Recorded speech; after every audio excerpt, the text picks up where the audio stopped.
Hello and thanks for staying with us.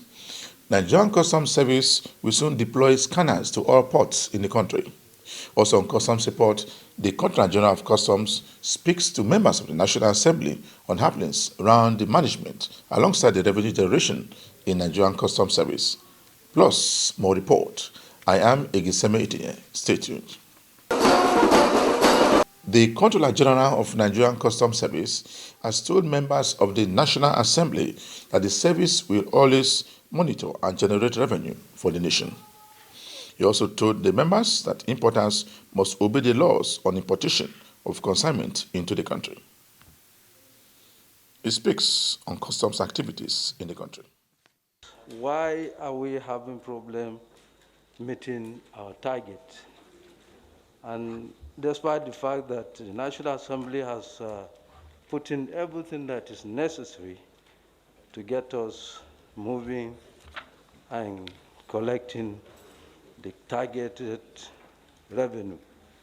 Mr. Chairman, let me start by saying, unlike my brother in the NNPC, the job of customs is unpredictable. We rely on the market forces that drives the import of items into Nigeria. And as of today, Mr. Chairman, the bulk of our revenue comes from import. In most climes where the customs collect revenue, they rely mostly on excise. And that means the production within the country. Today in Nigeria, as you know very well, Mr. Chairman, the only excise we are authorized to collect is on tobacco and alcoholic beverages. All other industries that produces in Nigeria do not pay excise. And therefore, we narrowed ourselves to that unpredictable ground where we don't have any control as regards the influx of import. And therefore, we are therefore vulnerable to the fact that we can only act with what has been imported. And 2021, we are in fact grateful to God that in 2020, despite the COVID-19, we realized an upgrade with regards to the revenue. And as then, we were able to garner total collection of about 1.5 trillion. And as of today, Mr. Chairman, in the first 6 months of this year, 2021, we were able to make 1.02 trillion. So it then means that we are realizing steady growth in terms of total collection of our revenue.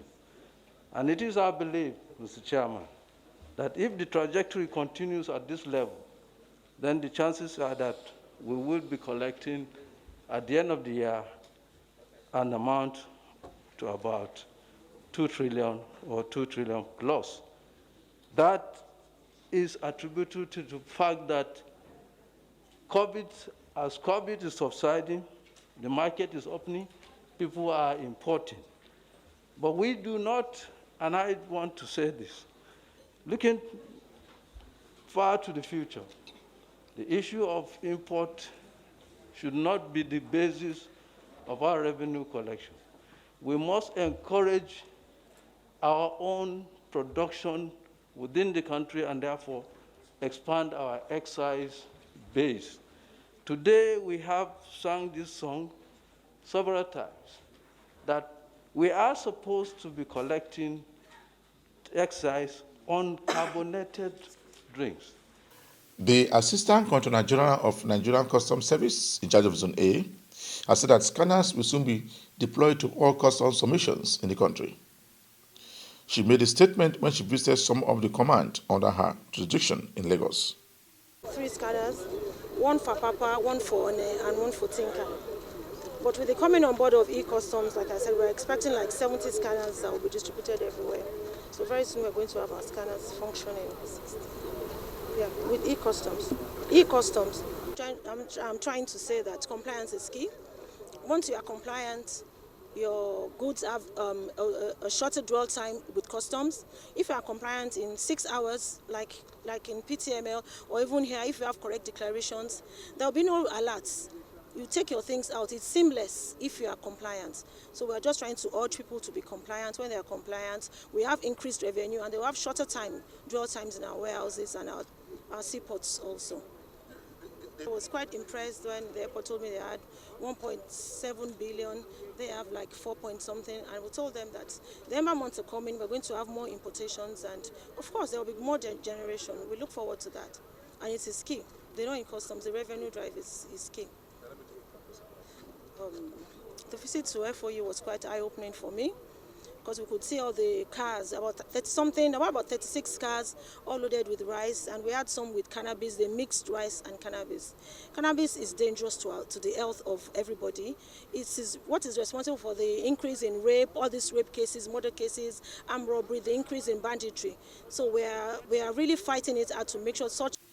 She commended the former acting Controller of Customs for a job well done in charge of FOU Zone A.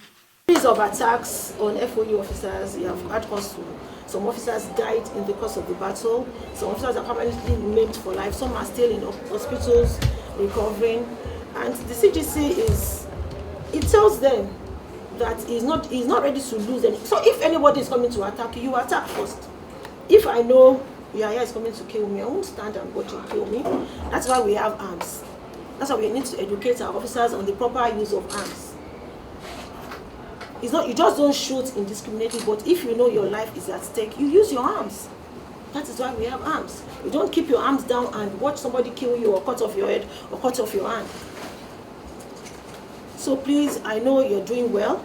The officers are disciplined, they are alert, but you still need to tell them the proper use of arms. It is very, very, very crucial.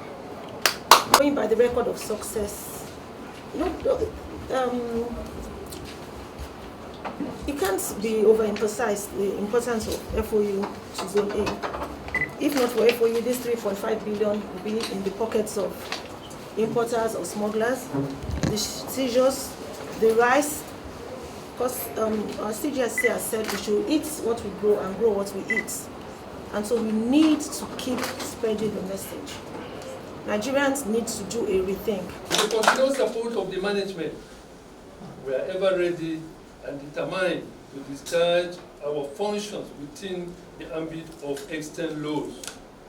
Regardless the incessant attacks on our operatives by the smugglers, hoodlums, and border communities that consider smuggling a legitimate trade.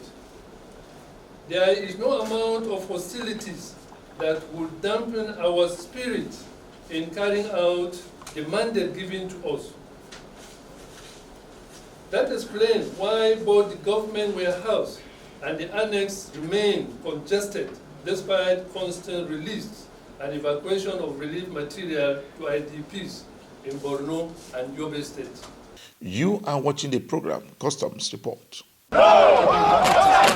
The Acting Controller General of Nigerian Customs Service, in charge of headquarters in Abuja, has been speaking of the activities of his unit, so that his unit will continue to operate as laid down by government. He speaks more on a number of issues. If you take the air wing unit of the service, we have a number of aircraft, such as helicopters, that we do aerial patrol and gather intelligence around the country. 2, the anti-money laundering unit, you find members of that unit or officers of that unit deployed to all international airports and major entry and exit points. The main function of that unit is to monitor, register currencies going in and out, and render such reports on weekly basis to the office of the ACG headquarters. The printing unit, the unit is responsible for printing of all our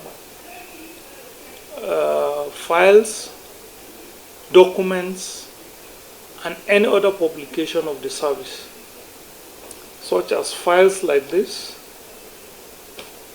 This is equally a product of the printing unit, and with this, the service was able to save a lot of money.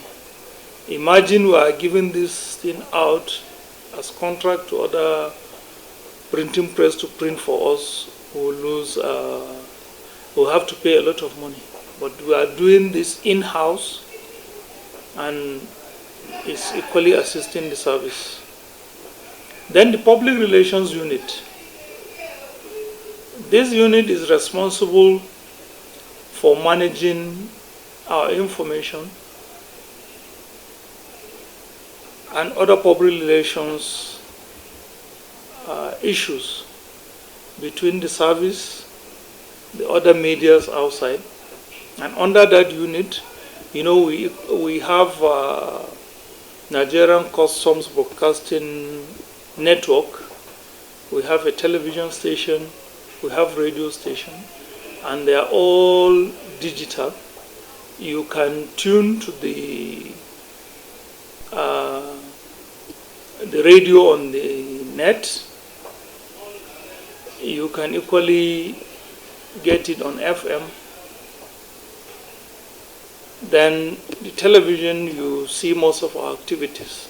This one is being coordinated by the PR unit. The Customs Area Controller said the Customs intercepted a tipper carrying sand along Seme Road at night. The drugs were concealed in the tipper with sharp sand placed on top of the drugs. Handing over the drugs to the NDLA officials at the border, he said Customs will continue to work with DSS officials at the border. Nigerian Customs Service is ready to cooperate and ensure an expanded coordination with all other security agencies along these alleys to ensure that we minimize the level of smuggling along these alleys. According to him, in spite of the partial border closure by the government, 109 units of used vehicles persist, including vehicles meant for embassy operations in Nigeria. They always want to evade payment of appropriate duties, so which means they want to make more profits. But at the end, they lose, because as they come here, we ensure that we don't allow them to pass through this border. So one is greed, and then greed, that means they want to maximize profits, so they don't like to pay duties or taxes to the government. You see, most of the times, once they come, normally at times at checkpoints or at our patrol bases, they come slowly, and we call them, please, can we see your papers? After showing the papers, we observe any anomaly, then we tell them, please come down. Can you kindly come down? And we want to confirm these papers. So we send the papers back to office to confirm, and that's where the problem starts. They're very, very cordial. We normally meet. You can see the president, the chairman is with me now. Whatever we do it collectively. Like when the issue of this Bini issue came, the two of us, we have been collaborating. We have been moving together, going to Benin Republic to meet them and ensure that such a problem is solved. According to him, the suppression of smuggling and facilitation of legitimate trade will continue as approved by the federal government along the borderline. The acting controller in charge of Katsina Command has set up a committee to investigate the shooting of a commissioner in charge of chieftaincy matters in Katsina State. The controller also said the goods worth billions of naira was also intercepted by a member of his men. It's unfortunate the incident occurred, but then we always believe in destinies, can happen. When hearing about the incident, the committee was already set up, and the committee has already started working, and they are seriously doing their best to get to the bottom of the whole thing. Therefore, we promise you the investigation is ongoing. We will not like a situation whereby we will not start preempting the committee members. But definitely a committee has been set up and the committee has already commenced to work on it.